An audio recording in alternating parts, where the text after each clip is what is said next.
Alright, you guys, I am back with the 40-gallon reef build update video.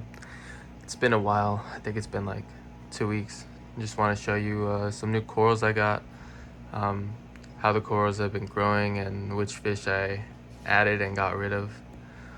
So I'll just get the first things first out of the way. I added the 2 black saddlebacks. I added them in there with the brown saddlebacks. However, they got very aggressive and they kind of kicked them out of their territory and out of the whole tank. It got so bad they tried to kick them outside the tank. I heard some splashing, so that's when I had to get rid of the brown ones. I mainly decided to keep these guys because they're pretty much a pair. That's the male and that's the female. You can see a pretty big size difference. They just got done eating. And the other two, they weren't a pair.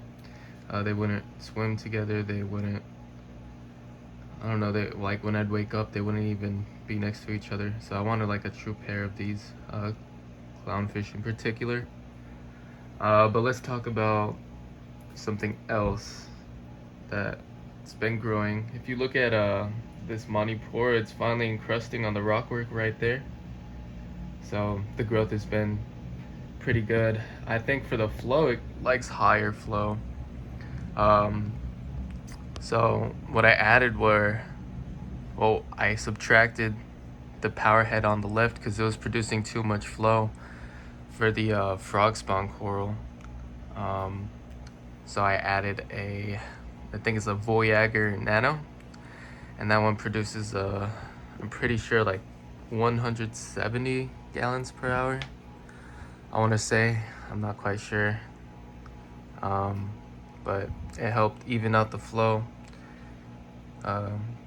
equally, because this one I think is a 2000 Voyager Nano, so I think the flow has gotten way much better, especially with this Aqua Clear 110 filter, just producing so many gallons per hour. It's like all the corals were being pushed back.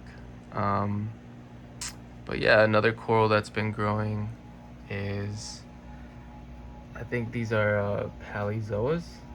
These guys have been starting to grow out on the rock more. My goal is to have them to start to grow kind of on this rock, kind of like take it over. And then we also got the candy cane corals. I think you could see clearer now. I try to upgrade the camera a bit. So this is the candy cane. It's starting to split into heads. Let's see if we could get a better view. And then of course you got the frog spawn. And well, would you look at that? The pulsing xenia finally split into 2.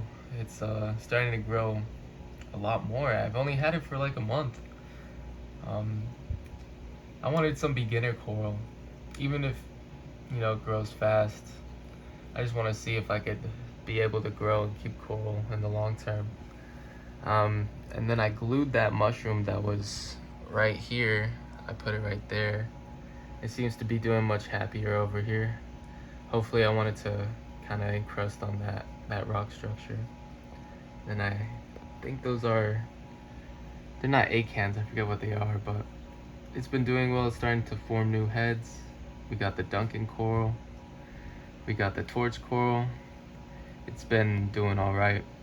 It hasn't been forming its tentacles as far as it used to, but the magnesium levels are good in this tank. They're at 1500. And then the bird's nest, the sad bird's nest coral. It still has its green polyps, but it's been losing its color. I've been wondering what I've been doing wrong. I mean, my nitrates and my phosphates are looking good, so I think it's just a new tank issue. But as you can see, some coralline algae is starting to form on the glass, so that's pretty good. I want to have a full glass of coralline algae. And then yeah, I got this new frog spawn about, I think, a week and a half ago, I'd say.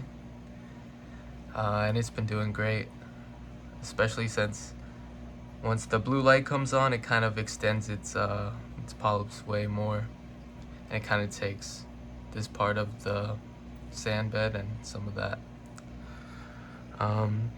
But other than that, the toadstool's been doing great.